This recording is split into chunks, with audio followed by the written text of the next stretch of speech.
Bitte beruhigen Sie sich, mein Herr. Ich werde jetzt Ihre Bestellung aufnehmen. Sie sprechen ja perfektes Deutsch. Es tut mir leid. Ich hätte gerne das Schnitzel. They looked at his frayed coat and saw a beggar. They looked at her apron and saw a servant. But in the high-stakes world of New York's elite, appearances are the most dangerous lie of all. When Julian Thorne, Wall Street's most arrogant shark, decided to humiliate a confused old German tourist, he thought he was just having a bit of cruel fun. He didn't know the girl pouring his wine was a linguistic genius in hiding, and he certainly didn't know the beggar owned the very building they were sitting in. Watch carefully, because the most expensive mistake in history is about to happen. The air inside the obsidian room didn't smell like food. It smelled like money. Not just cash, but the kind of old, heavy wealth that smelled of leather, mahogany, and fear. Located on the 50th floor of a midtown Manhattan skyscraper, it was the kind of place where a bottle of water cost more than a parking ticket, and the silence was heavy enough to crush you. Elena adjusted her apron, her fingers trembling slightly. She hated Tuesday nights. Tuesday was when the Young Titans, a group of hedge fund managers from Sterling and Pierce, came in to celebrate their weekly conquests. Leading the pack was Julian Thorne. Julian was 32, wore a Patek Philippe Nautilus on his wrist that cost as much as a small house, and had a smile that didn't reach his eyes. He was handsome in a predatory way, with slicked-back blonde hair and a suit cut so sharp it looked like it could draw blood. "Garçon!" Julian snapped his fingers, the sound cracking through the hushed dining room like a whip. Elena flinched but composed herself. She walked over, keeping her eyes lowered. She had learned long ago that men like Julian didn't want eye contact. They wanted submission. "It's Elena, sir," she said softly. "How can I help you, Mr. Thorne?" Julian didn't look at her. He was busy showing something on his phone to his sycophantic friends, Brad and Lewis. "The wine, Elena. This Chateau Margaux tastes like vinegar. It's corked. Take it away." Elena looked at the bottle. It was a 2009 vintage, opened 10 minutes ago. It was perfect. She knew it was perfect because the sommelier had checked it. Julian was just bored. He wanted to exercise power. "I apologize, sir," Elena said, her voice steady. "I will bring the sommelier immediately to—" "I don't want the sommelier!" Julian slammed his hand on the table, making the silverware jump. The entire restaurant went silent. "I want a new bottle, and I want you to pour it without shaking this time. God, look at your hands. Do they hire anyone off the street these days?" Brad snickered, swirling his glass. "Careful, Julian. She might spill it on your Xenia suit. That's a $5,000 stain." "More like 10, Julian corrected, leaning back and looking Elena up and down with a sneer of disgust. "Go, and bring me the manager while you're at it. I want to discuss the standards of this establishment." Elena swallowed the lump in her throat. "Yes, sir." She turned and walked toward the kitchen, feeling the heat of 50 pairs of eyes on her back. She wasn't just a waitress. 6 years ago, she had been a student at the Sorbonne in Paris, studying comparative linguistics. She spoke 4 languages fluently. She had dreams of working at the UN. But then her father's gambling debts had imploded the family, the collectors had come, and Elena had disappeared into the anonymity of the service industry to pay off the sins of a parent. She was invisible here. Just a pair of hands to serve and a back to break. As she reached the service station, the heavy oak doors of the restaurant entrance swung open. The hostess, a terrified 20-year-old named Sarah, looked up in confusion. The obsidian room was reservation only, booked out months in advance. Walking through the doors was a man who looked like he had wandered out of a black-and-white photograph from a different century. He was elderly, perhaps in his late 70s, leaning heavily on a wooden cane with a silver handle. But it was his clothes that drew the stares. He wore a thick, wool trench coat that looked 3 sizes too big and decades too old. It was a drab grey, frayed at the cuffs. Underneath, he wore a simple cardigan and slacks that bunched at the ankles. He held a faded flat cap in his hands, wringing it nervously. He looked like a grandfather who had gotten lost on the way to the park. The silence in the restaurant shifted. It went from respectful quiet to awkward tension. In the obsidian room, poverty was the ultimate sin, and this man wore it like a uniform. Sarah, the hostess, stepped forward, blocking his path. Sir, I think you have the wrong floor. The food court is in the basement." The old man looked up. His eyes were a piercing, icy blue, hidden under bushy white eyebrows. He looked tired. Bone tired. "Entschuldigung," the old man mumbled, his voice raspy. I look for a table. For one." Sarah blinked. "I'm sorry. We are fully booked, and we have a dress code." "Please," the man said, switching to heavily accented, broken English. "I am hungry. Just soup. Please, I walk very far." From the center table, a loud, cruel laugh rang out. It was Julian. He swiveled in his chair, holding his wine glass like a scepter. "Oh, this is rich!" Julian shouted, his voice carrying across the room. "Hey, Gandalf! Did you get lost on the way to the homeless shelter?" Brad and Lewis roared with laughter. The old man flinched, gripping his cane tighter. He looked toward Julian, confusion etched on his weathered face. "Bitter?"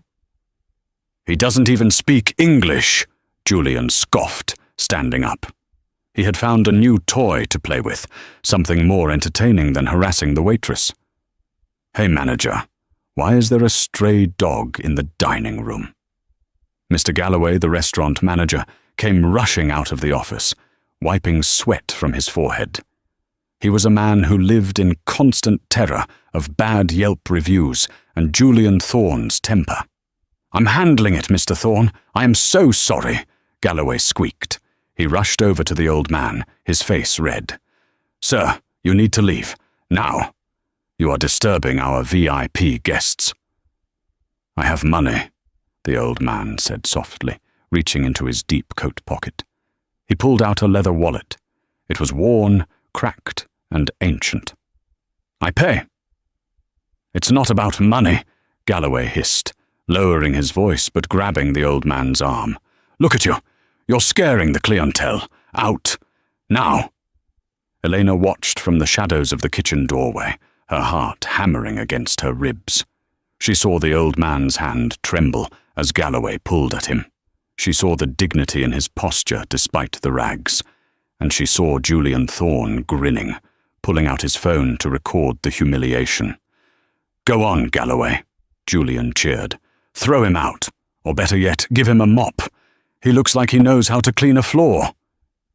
Something inside Elena snapped. It was the same feeling she had when the debt collectors had taken her father's watch, the last thing he had left.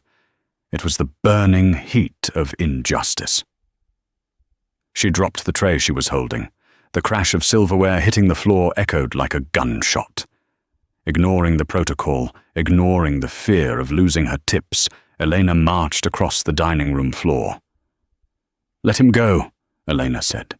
Her voice wasn't loud, but it was clear. It cut through the laughter at Julian's table. Mr. Galloway froze, his hand still gripping the old man's frayed coat. He looked at Elena as if she had grown a second head. "Elena, get back to your section. Are you insane?" "He said he is hungry," Elena said, stepping between the manager and the old man. She stood barely 5'5", but in that moment she looked 10 feet tall. "And he said he can pay. Since when do we refuse service to paying customers because of a coat?" Julian Thorne walked over, sensing a confrontation. He loved confrontation. It was the only thing that made him feel alive outside of making money. Since we have standards, sweetie, Julian drawled, looming over Elena. He smelled of expensive cologne and scotch. Look at him. He smells like mothballs and failure. He's probably going to give us all lice. He turned his phone camera toward the old man, zooming in on the frayed collar of his coat. Say hello to my Instagram followers, Gramps. Tell us, what bridge do you sleep under? The old man didn't look at the phone. He looked at Elena. His blue eyes were wide, surprised by her intervention. Fräulein, he whispered. Is it okay? I go. No, Elena said firmly, looking Julian dead in the eye. You stay. She turned to Galloway. Table 7 is open. The corner booth. It's secluded. If he sits there, he won't bother anyone. I will serve him. I will take full responsibility. Galloway looked from Julian to Elena. He was sweating profusely. Julian was his biggest spender. But throwing out an old man while a waitress defended him, that could look bad if anyone else was filming. Fine, Galloway hissed, pointing a shaking finger at Eleanor. But if he causes one issue, if he can't pay, it comes out of your paycheck. And you're fired. Deal, Elena said. She turned to the old man and offered a gentle smile, completely changing her demeanor. She gestured to the table. Please, sir. Allow me. The old man hesitated, then gave a short, stiff nod. Danke. Elena led him to table 7, a plush velvet booth in the shadowy corner of the room. As they walked, Julian and his friends erupted into fresh laughter. Look at that, Julian shouted to the room. The trash is taking out the trash. It's a match made in heaven. Maybe they can share a dumpster later. Elena ignored him, though her cheeks burned. She seated the old man and handed him a menu. Water? She asked. Please, he said. Mineral water. No ice. She brought it quickly. As she poured, she noticed his hands. They were spotted with age, but the fingernails were manicured and clean. There was no dirt under them. This wasn't a homeless man. This was an eccentric. Thank you, child, he said, his English thick and clumsy. This man, the loud one, he is... boss? No, Elena said, keeping her voice low so Galloway wouldn't hear. He is just a customer, a very rude customer. The old man took a sip of water. He looked over the rim of the glass at Julian, who was now standing on his chair, toasting to the room. I see, the old man murmured. A king of the world.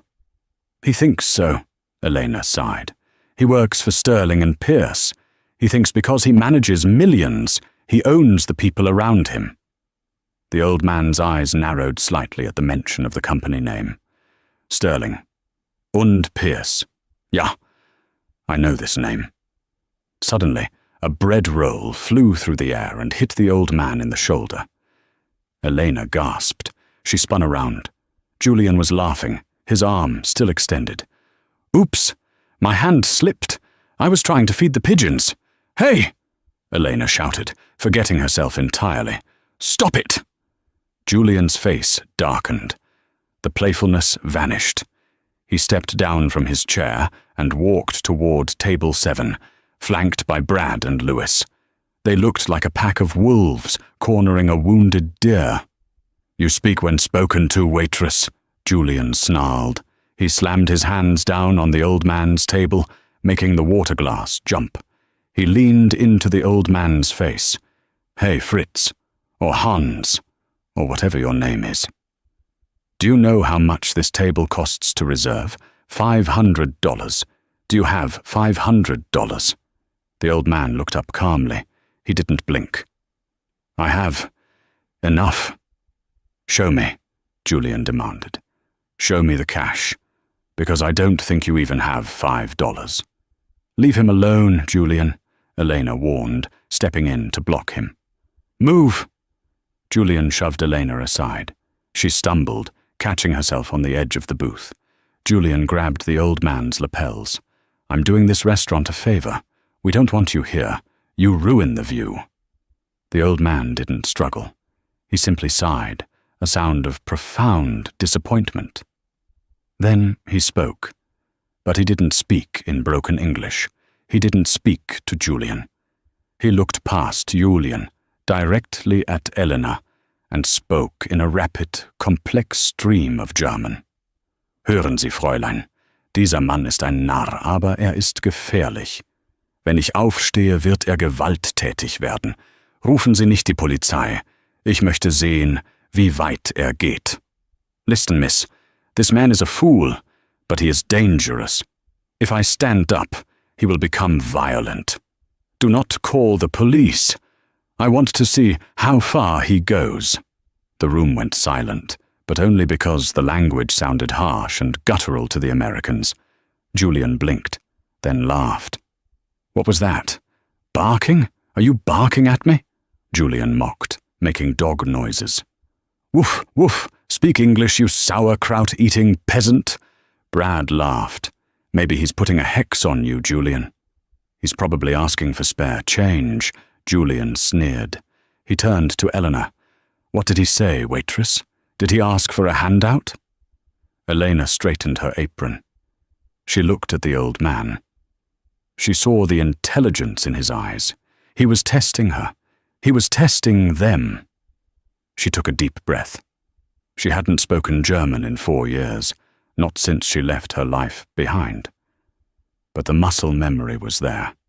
The grammar, the syntax, the accent she had perfected during her semesters in Berlin and Vienna. Elena looked Julian in the eyes, then turned to the old man. She stood tall, her posture shifting from that of a servant to that of an equal. Er ist nicht nur ein Narr, mein Herr, Elena replied, her German flawless, crisp and elegant, the German of the aristocracy. Er ist ein Mann, der seinen Wert am Preis seines Anzugs misst, weil seine Seele leer ist. Aber seien Sie vorsichtig. Sein Ego ist zerbrechlich, wie Glas. He is not just a fool, sir. He is a man who measures his worth by the price of his suit, because his soul is empty. But be careful. His ego is as fragile as glass. The silence that followed was absolute. Julian's smile froze. He didn't understand the words, but he understood the tone.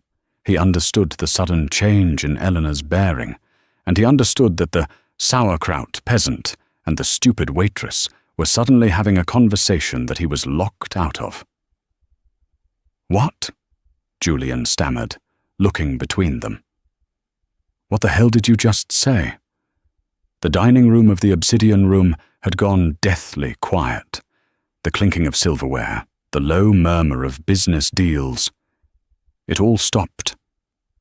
All eyes were fixed on table 7, where a waitress in a standard-issue apron and an old man in rags had just locked the masters of the universe out of a conversation. Julian Thorne's face turned a shade of crimson that matched the rare burgundy wine he usually ordered.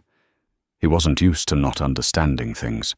He was a man who dealt in information, not having it felt like being naked. "What is this?" Julian demanded, his voice tight. He looked at Eleanor, really looked at her for the first time. He didn't see a servant anymore. He saw a threat. "Since when do you speak German? And why are you speaking it to him?" Elena turned from the old man to Julian. Her face was composed, a perfect porcelain mask of professional detachment. "The gentleman prefers his native tongue, Mr. Thorne. It is standard hospitality to accommodate a guest's comfort." "Comfort?" Julian scoffed, stepping closer, invading her personal space. "You were talking about me. I heard my name. What did you say?" The old man chuckled. It was a dry, crackling sound, like autumn leaves blowing over pavement.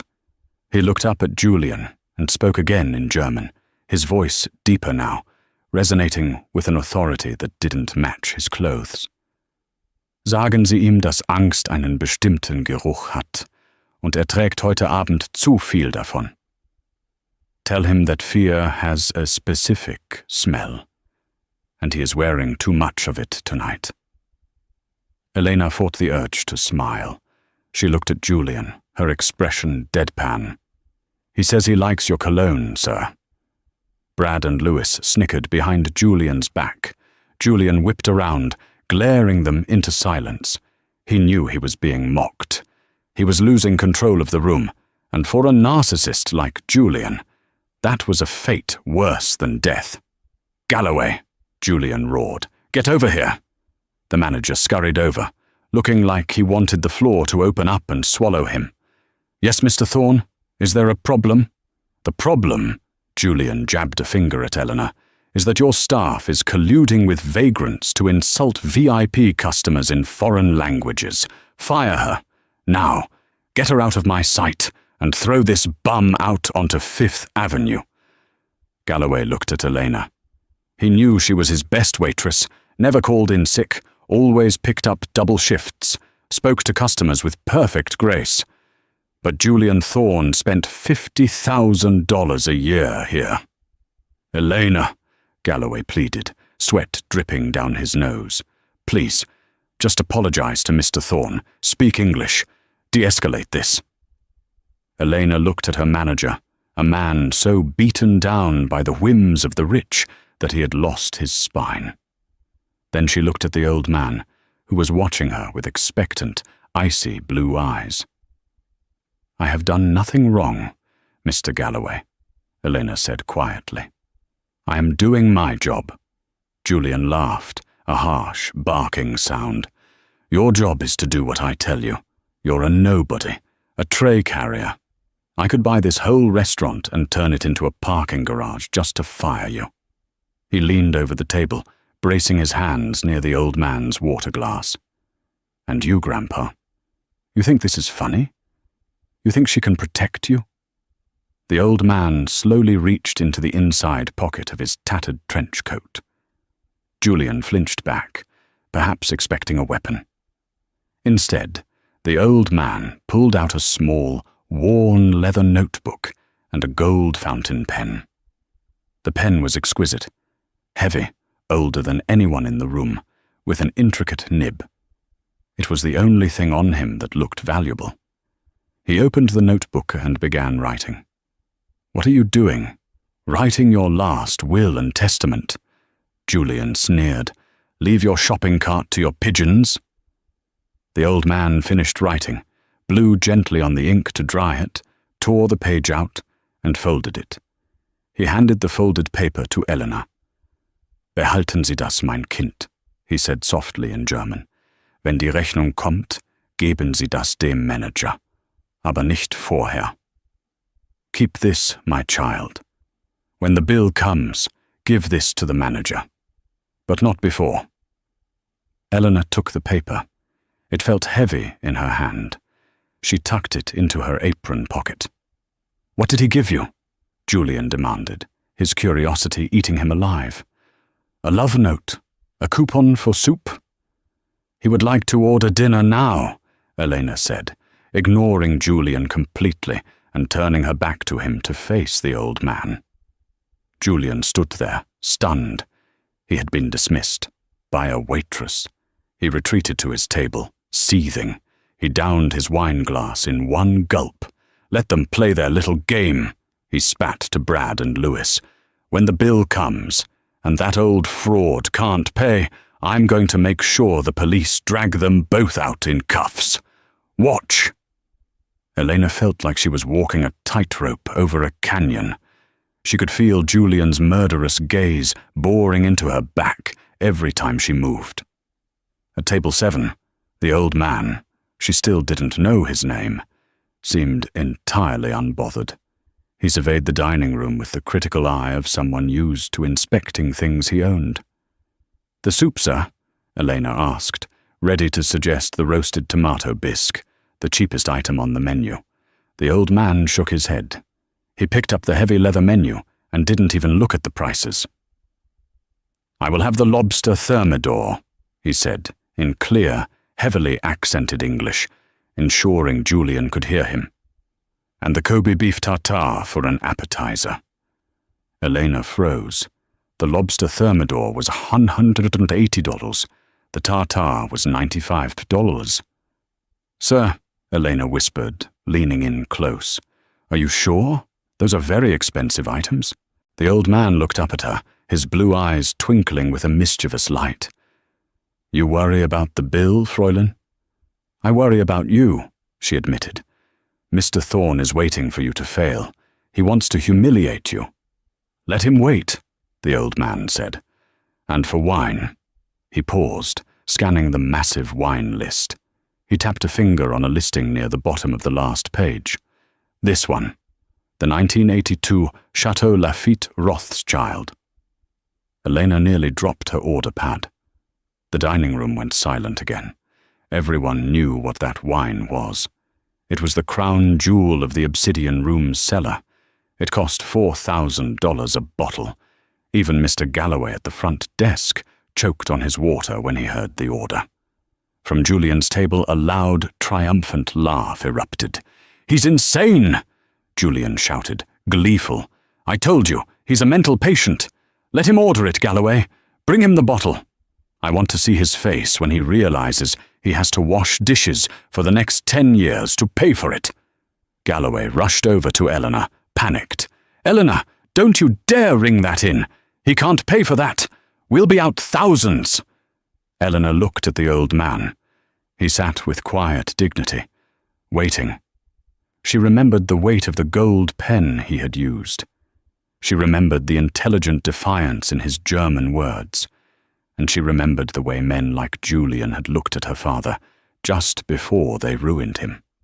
"He wants the wine, Mr. Galloway," Elena said firmly. "I'm getting the sommelier." She walked away before Galloway could stop her. She went to the cellar door, her heart pounding rhythmically. "Trust him," a voice inside her insisted. "Trust the eyes, not the coat." When the sommelier, a snotty Frenchman named Jean-Luc, brought the dusty, sacred bottle to the table, he held it like it was a radioactive isotope. He clearly expected the old man to try and drink it straight from the bottle. The old man waved away the tasting. "Just pour. It needs to breathe." Elena poured the dark ruby liquid into the large crystal glass. The old man swirled it gently. He didn't drink immediately. He closed his eyes and inhaled the aroma deeply, a look of pure contentment crossing his weathered face. He took a sip. Then he looked across the room at Julian Thorne, raised his glass in a mock toast, and spoke loudly enough for the whole room to hear. "Much better than the vinegar you were drinking, boy." Julian turned purple. He stood up, knocking his chair over. "That's it. I'm calling the cops. This is fraud. He's defrauding the restaurant right in front of us." Julian pulled out his phone and began dialing, his voice loud and self-righteous, as he demanded the police come to the Obsidian Room to arrest a vagrant trying to steal thousands of dollars in wine. The old man ignored him completely. He looked up at Elena as she placed the Kobe Tartar in front of him. "Sagen Sie mir, Elena," he asked softly in German, using her name for the first time. "Was macht eine Frau mit ihrem Verstand und ihrer Bildung an einem Ort wie diesem, wo sie solchen Idioten Wein serviert? Tell me, Elena, what is a woman with your mind and your education doing in a place like this, serving wine to idiots like that?" Elena felt a lump in her throat. No one had asked her about her mind in 6 years. "Ich bezahle für die Sünden meines Vaters," she replied honestly in German. "Und ich warte. Ich warte darauf, dass die Welt wieder einen Sinn ergibt. I am paying for the sins of my father, and I am waiting for the world to make sense again." The old man nodded slowly, taking a bite of the expensive beef. "The wait is over, my dear. The world is about to make a great deal of sense." He tapped the pocket where Elena had placed the folded paper. "The bill, please. I am finished with this charade." Julian was still on the phone with the police dispatcher, pacing back and forth. "Yes, he's right here. He's drinking a $4,000 bottle of wine, and he looks like he lives in a box." Elena walked to the computer terminal. Her hands were shaking so badly she could barely type. She rang up the lobster, the tartar, the mineral water, and then the 1982 Lafitte Rothschild. The total flashed on the screen, 4,415 la 38. She printed the receipt. It felt like a death warrant. She walked back to table 7 and placed the black leather check presenter on the table. The room held its collective breath. Julian stopped talking on the phone, smirking, waiting for the inevitable explosion when the old man couldn't pay. Brad and Lewis had their phones out, recording. The old man didn't even open the presenter to look at the total. He simply looked up at Eleanor and nodded toward her pocket. "The paper, Fräulein. Give it to the manager now." Eleanor reached into her apron and pulled out the folded piece of paper the old man had written on with the gold pen. She walked over to Mr. Galloway, who was standing near Julian, wringing his hands and looking like he was about to faint. "He said to give this to you," Elena said, handing him the note. Galloway took it fiercely. "Is it cash? Is it a credit card? If it's an IOU, I swear, Elena." Galloway unfolded the paper. Julian leaned over his shoulder, grinning. "What is it? A drawing of a sad face?" Galloway looked at the paper. He blinked, he squinted. His mouth fell open. The color drained from his face so fast he looked like a corpse. He began to tremble violently. "Mr. Galloway," Elena asked, frightened by his reaction. "What is it?" Galloway couldn't speak.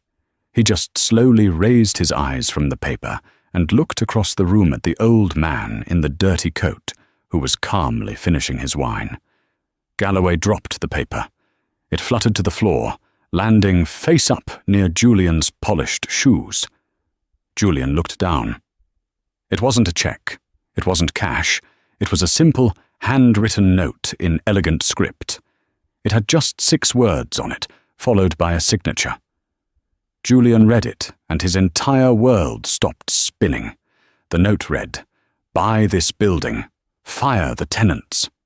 Heinrich Sterling." The name hung in the air like smoke from a gunshot. Heinrich Sterling.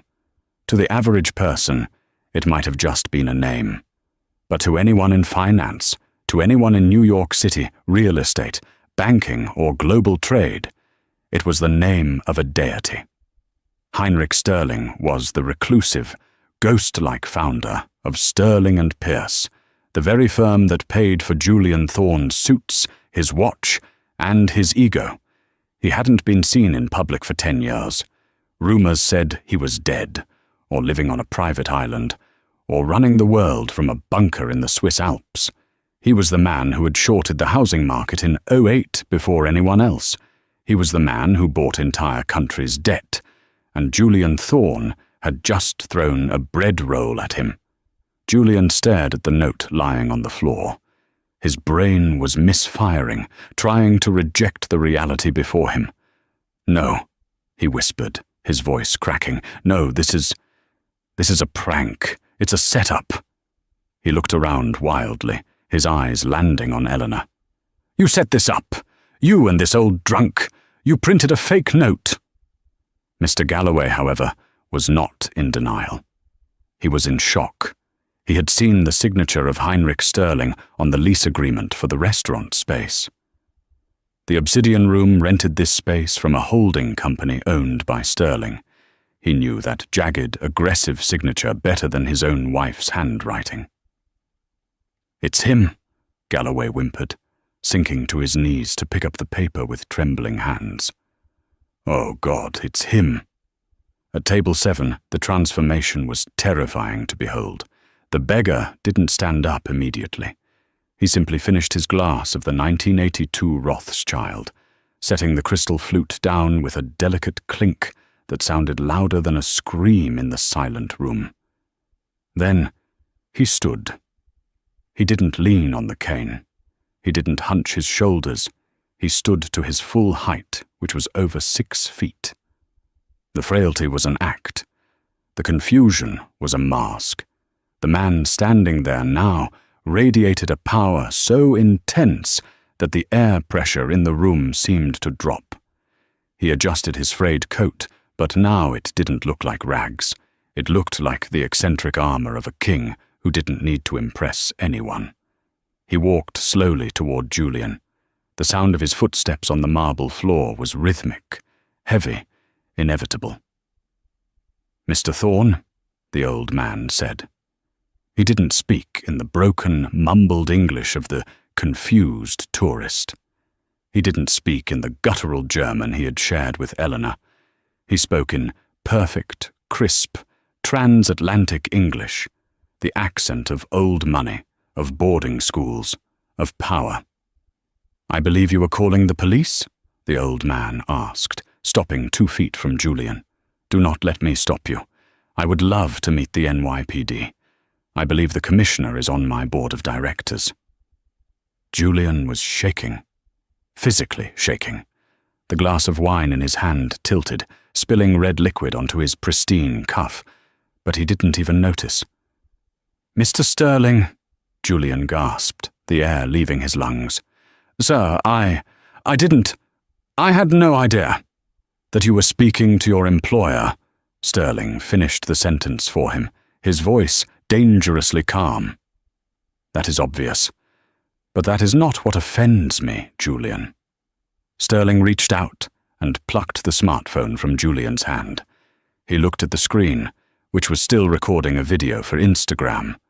He tapped the screen, ending the recording.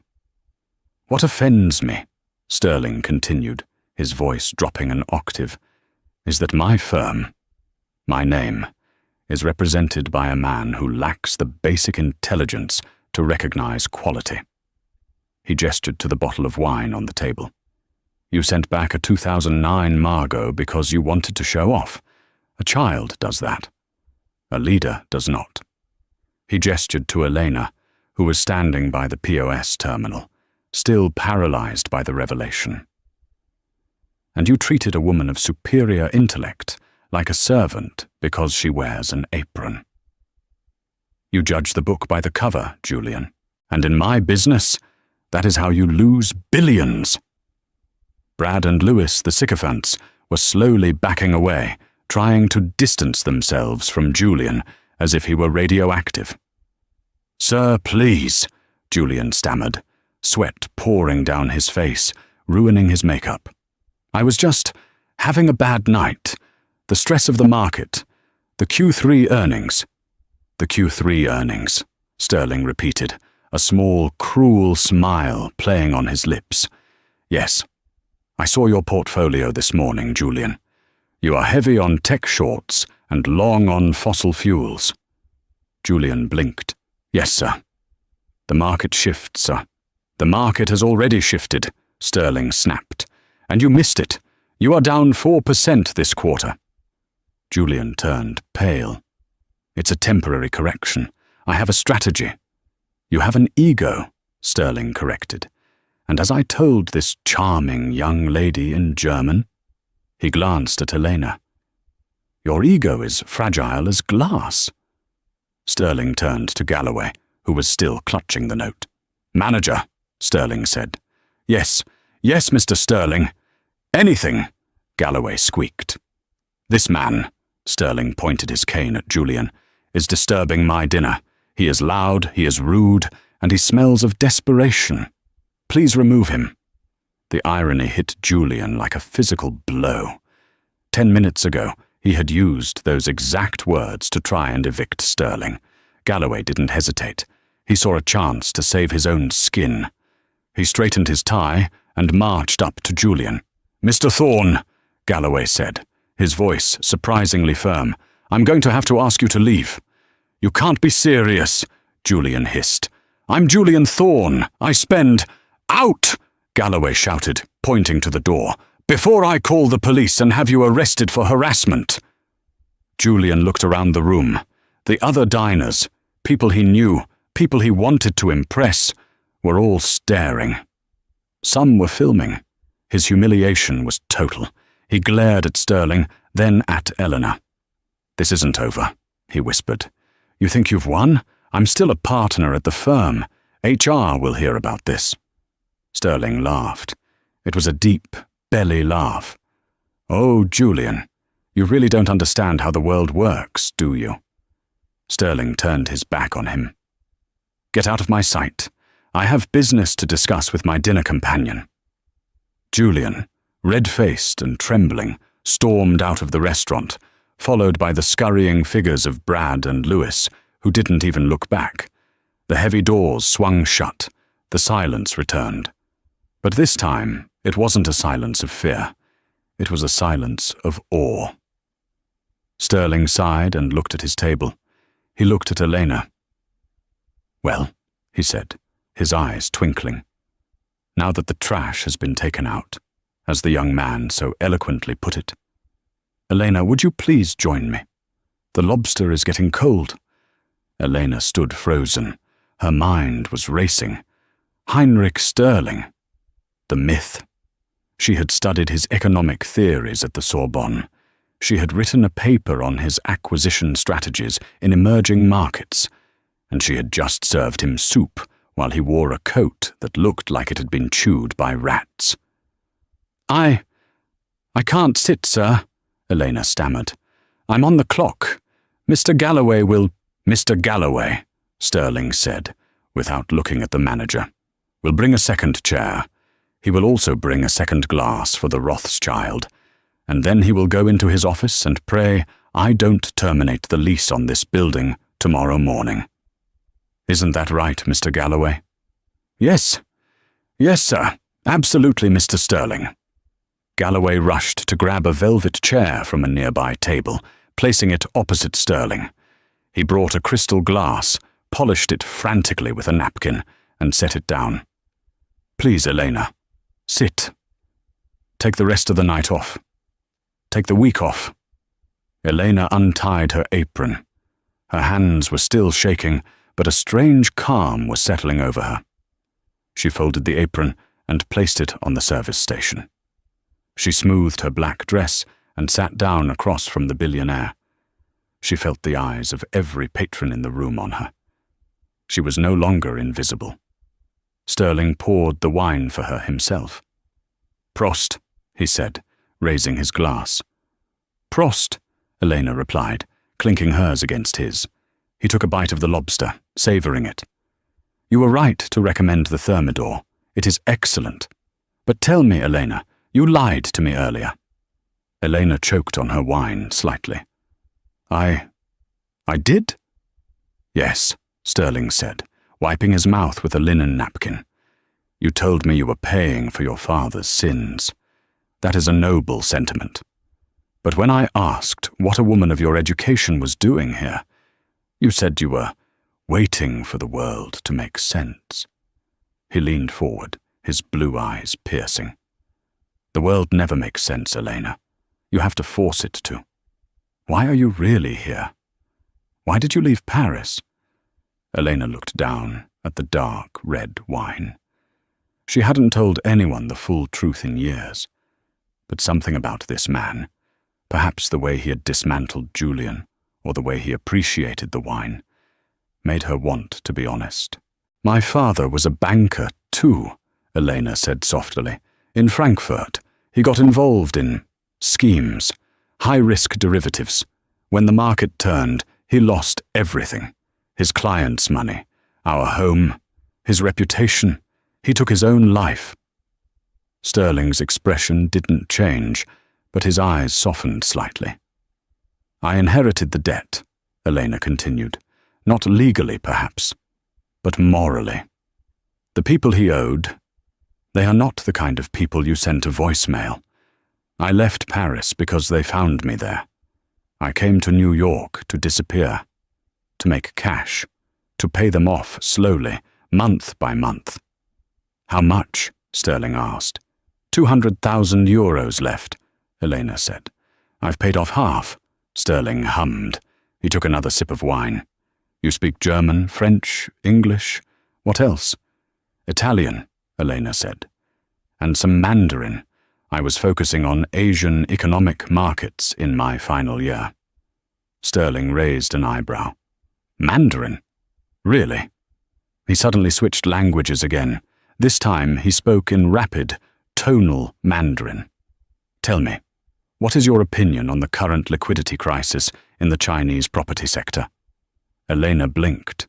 Her brain shifted gears, dusting off the vocabulary she hadn't used in years. She took a breath and replied in Mandarin. It is not a crisis of liquidity, but of confidence. The debt is manageable, but the shadow banking sector is over-leveraged. If the government does not intervene with a controlled restructuring, the contagion will spread to Western banks within the quarter. The dining room was dead silent. Even the people who didn't understand the language knew they were witnessing something impossible. A waitress and a billionaire debating global economics in Chinese over lobster. Sterling stared at her. For a moment, his face was unreadable. Then, a slow grin spread across his face. He switched back to English. Julian Thorne thinks the Chinese market is a gold mine right now. He's buying heavily. Then he's going to lose another 4%, Eleanor said matter-of-factly. Actually, more like 10%. Sterling threw his head back and laughed. It was a joyous sound. 10%! Yes, that is exactly what my analysts told me yesterday. But Julian thinks he knows better because he wears a Zegna suit. Sterling reached into his pocket and pulled out the leather notebook again. He uncapped the gold pen. Elena, how much do you make here? With tips? On a good year? 40,000, she said. And how long will it take you to pay off the rest of your father's debt at that rate? 5 years, she said. If I don't eat much? Sterling began writing. That is an inefficient use of human capital. I despise inefficiency. He tore the page out and slid it across the table to her. Elena looked at it. It wasn't a check. It was a job offer. But it wasn't a standard HR form. It was a handwritten note on Sterling and Pierce letterhead, which he apparently carried in his notebook. Position, Senior Analyst, Executive Liaison to the Chair. Salary, $250,000 base, plus bonuses. Start date, immediately. Elena stared at the numbers. The zeros seemed to dance before her eyes. I don't understand, she whispered. You barely know me. I served you water. You served me dignity, Sterling corrected. And you stood up to a bully when everyone else, including your coward of a manager, looked away. Loyalty, Elena. Integrity. I can teach you the algorithms. I can teach you the market. I cannot teach you how to have a spine. You either have one, or you don't. He gestured to the door where Julian had exited. He has an MBA from Wharton, and no spine. You have an apron and the heart of a lion. He leaned back. Also, I need someone who speaks Mandarin to handle my accounts in Shanghai. My current translator is afraid to tell me when I'm wrong. I have a feeling you won't have that problem. Elena looked at the paper, then at Sterling. Tears pricked her eyes. This was her life given back to her. This was the end of the fear, the hiding, the scraping by. I accept, she whispered. Good, Sterling said. Now finish your wine. We have work to do. Work? Elena asked. Now? Yes, Sterling said, checking his vintage watch. It's 9 p.m.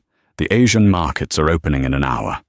I want to go to the office and liquidate Julian Thorne's positions before he wakes up tomorrow morning. Elena's eyes widened. You're going to? I am going to fire him, yes, Sterling said calmly. But first, I am going to let you dismantle his portfolio. Consider it a practical exam. He stood up, offering his arm to Elena. Shall we, Miss Elena? My car is outside. I believe the driver has been waiting long enough. Elena stood. She left the apron on the chair. She took the arm of the billionaire in the tattered coat. As they walked toward the exit, the entire restaurant watched. Mr. Galloway was bowing so low his nose nearly touched the floor. The patrons were whispering, snapping photos, realizing they were witnessing the birth of a legend. They walked out of the heavy doors of the obsidian room and onto the street. A sleek, black Maybach was parked at the curb, its engine purring. A chauffeur in a pristine uniform held the door open. He didn't look surprised to see his boss dressed like a beggar. He just nodded respectfully. "Good evening, Mr. Sterling." "Good evening, Arthur," Sterling said. "We are going to the tower." "And Arthur?" "Sir, this is Eleanor. She runs the show now." Arthur bowed his head to Eleanor. "Mum." Eleanor looked at the car, then back at the restaurant window, where she could see her old life reflected in the glass. She took a deep breath of the cold New York air. It smelled different tonight. It didn't smell like fear anymore. It smelled like victory. "Let's go," Elena said. The headquarters of Sterling and Pierce loomed over Manhattan like a fortress of glass. On the 80th floor, the office was silent, save for the rhythmic tapping of a keyboard. Elena sat before a bank of 6 glowing monitors.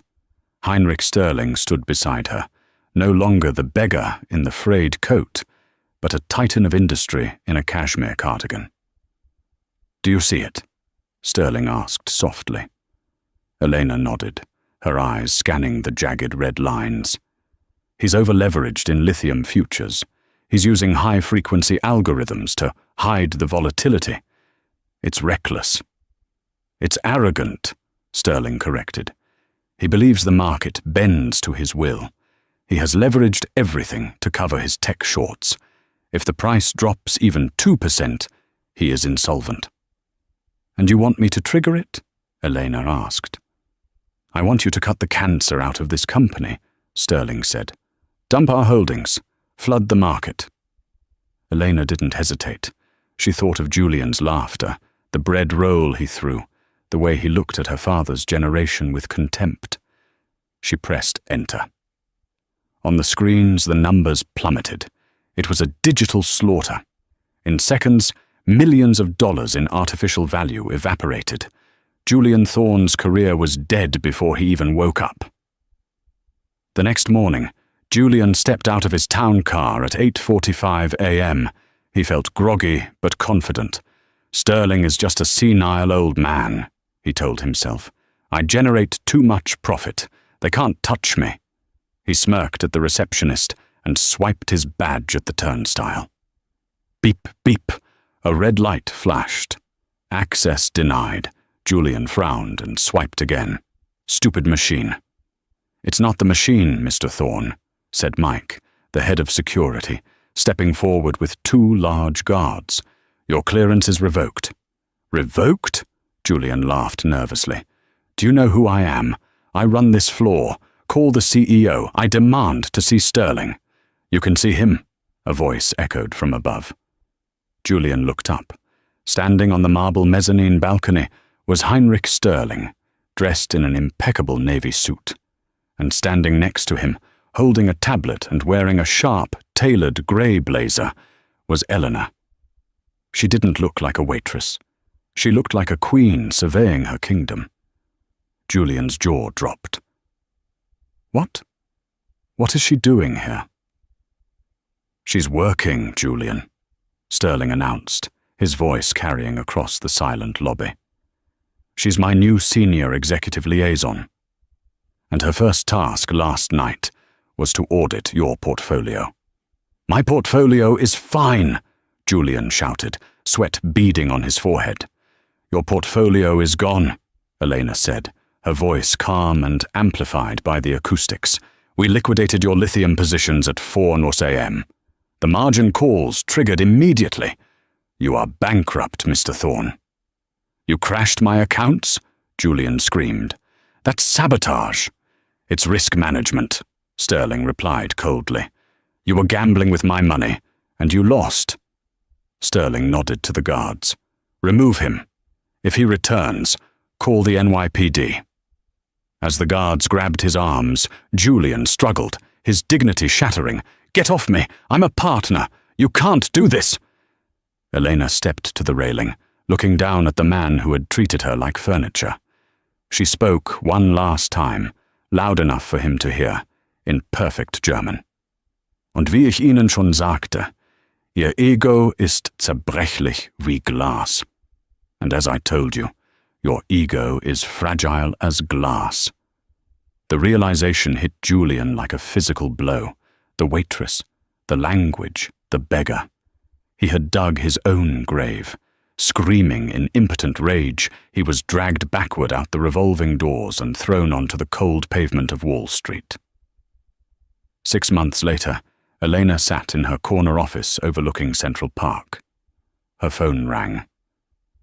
"Elena," Sterling's voice came through. "Are you ready for the board meeting?" "Yes, Heinrich. The Shanghai reports are ready." "Excellent. Oh, and a funny thing. Mr. Galloway from the restaurant called. Apparently, Julian Thorne came in yesterday asking for a job. He needs money. Galloway asked if he should hire him as a busboy." Elena smiled, touching the gold pen on her desk. She had paid off her father's debts last week. She was finally free. "Tell Galloway to give him an apron," she said softly. "But warn him. The plates are heavy." Julian Thorne learned the hard way.